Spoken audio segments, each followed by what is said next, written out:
Leitura dramatizada, segunda temporada, esse é o nosso programa de número 16. Bom, como eu prometi, tô aqui em mãos com o livro O Alienista, do Machado de Assis. Pois é, galera, lembra que eu falei que eu iria fazer a leitura dramatizada desse livrinho? Aliás, um trechinho? Pois é, gente, eu vou fazer hoje. E aí, então, aproveitando também, para quem quiser também adquirir esse livro também, né, do Lima Barreto, onde eu fiz as leituras dramatizadas, tá no site do Enjoei, da Tatiana Ishihara, tá bom? Vou colocar o link aqui para vocês. Mas enfim, vamos que vamos. Vou fazer a leitura dramatizada desse livrinho aqui.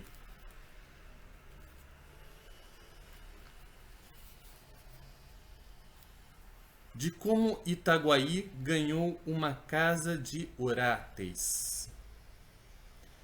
As crônicas da vila de Itaguaí dizem que em tempos remotos vivera ali um certo médico, o Dr. Simão Bacamarte, filho da nobreza da terra e o maior dos médicos do Brasil, de Portugal e das Espanhas.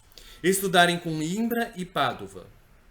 Aos 34 anos regressou ao Brasil, não podendo el rei alcançar dele que ficasse em Coimbra, regendo a universidade, ou em Lisboa, expedindo os negócios da monarquia. A ciência, disse ele a sua majestade, é o meu emprego único. Itaguaí é o meu universo. Dito isto, meteu-se em Itaguaí e entregou-se de corpo e alma ao estudo da ciência, alternando as curas com as leituras e demonstrando os teoremas com cataplasmas.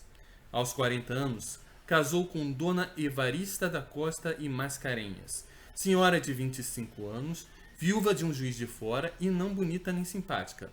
Um dos tios dele, caçador de pacas perante o Eterno, e não menos franco, admirou-se de semelhante escolha e disse-lhe: Simão Bacamarte, explicou-lhe que Dona Evarista reunia as condições fisiológicas e anatômicas de primeira ordem, digeria com facilidade, dormia regularmente, tinha bom pulso e excelente vista.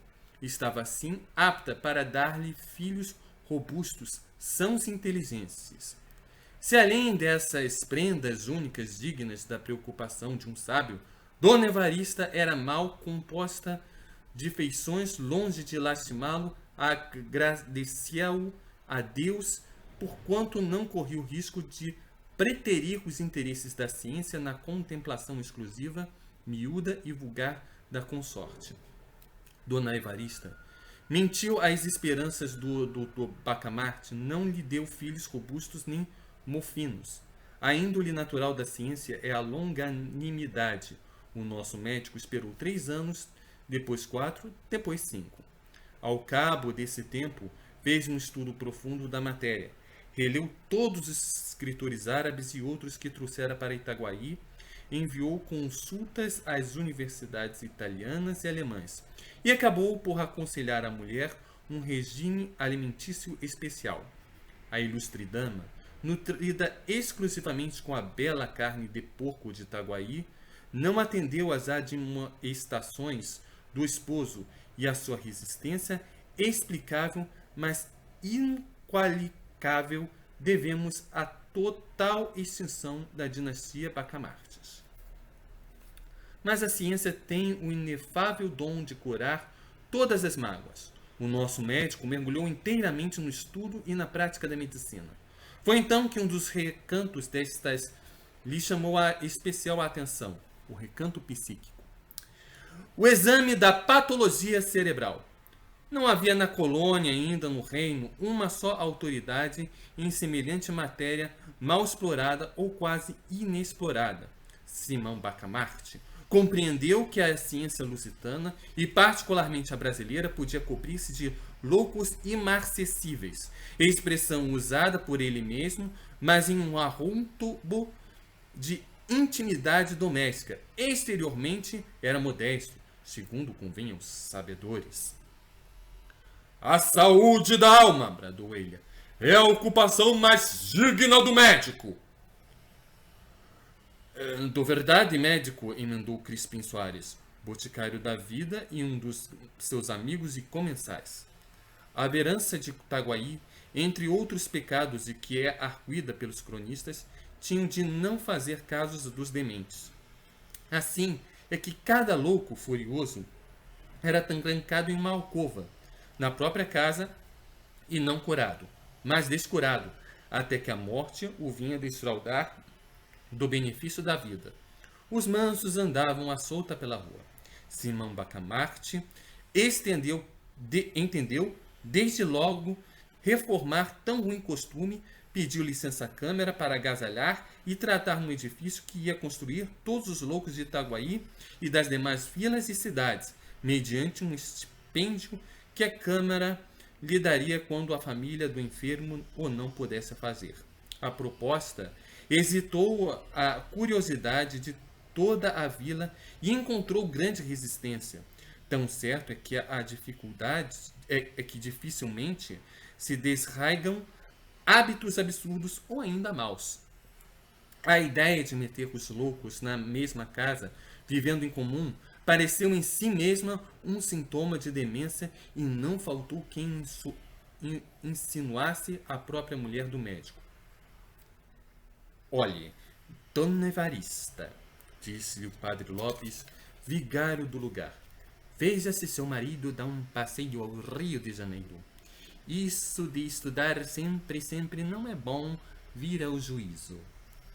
Dona Evarista ficou aterrada por ter com o marido, disse-lhe que estava com desejos, principalmente o de vir ao Rio de Janeiro e comer tudo que lhe parecesse adequado a certo fim. Mas aquele grande homem, com rara sagacidade que o distinguia, penetrou a intenção da esposa de redarguir-lhe, sorrindo que não tivesse medo.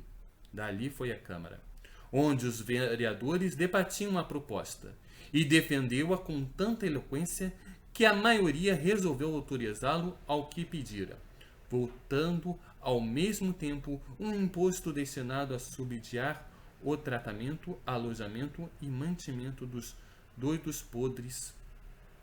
A matéria do imposto não foi fácil achá-la.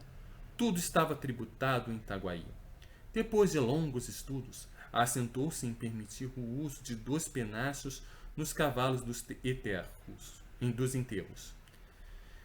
Quem quisesse emplumar os cavalos de um coche mortuário pagaria 2 tostões à Câmara, repetindo-se tantas vezes esta quantia quantas fossem as horas discorridas entre a do falecimento e da última bênção na sepultura. O escrivão perdeu-se nos cálculos aritméticos do rendimento possível da nova taxa, e um dos vereadores, que não acreditava na empresa do médico, pediu que se revelasse o escrivão de um trabalho inútil. Os cálculos não são precisos, disse ele, porque o Dr. Bacamarte não arranja nada. Quem é que viu agora meter todos os doidos dentro da mesma casa? Enganava-se o digno magistrado. O médico arranjou tudo. Uma vez empossado da licença, começou logo a construir a casa. Era na Rua Nova, a mais bela rua de Itaguaí naquele tempo. Tinha 50 janelas por o lado, um pátio no centro e numerosos cubículos para os hóspedes. Como fosse a grande arabistas, achou no Corão que Maomé declara veneráveis os doidos pela consideração de que Alá lhes tira o juízo para que não pequem.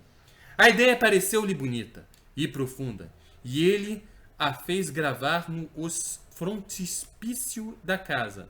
Mas, como tinha medo ao vigário e por tabela ao bispo, atribuiu o pensamento a Benedito VIII, merecendo com essa fraude, aliás pia, que o padre Lopes lhe contasse ao almoço a vida daquele pontífice eminente.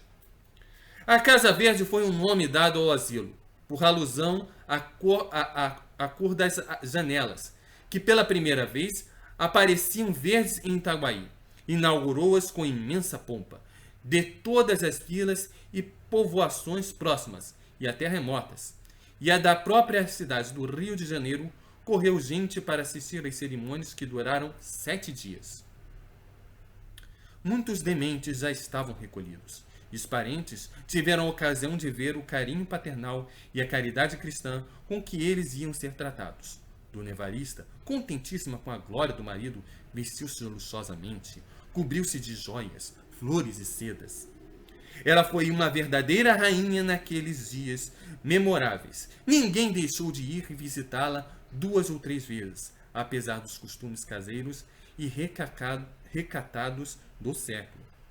Não só a cortejavam, como a louvavam, porquanto, e esse fato é um documento altamente honroso para a sociedade do tempo, porquanto viam nela a feliz esposa de um alto espírito, de um varão ilustre, e se lhe tinham inveja, era a santa e nobre inveja dos admiradores.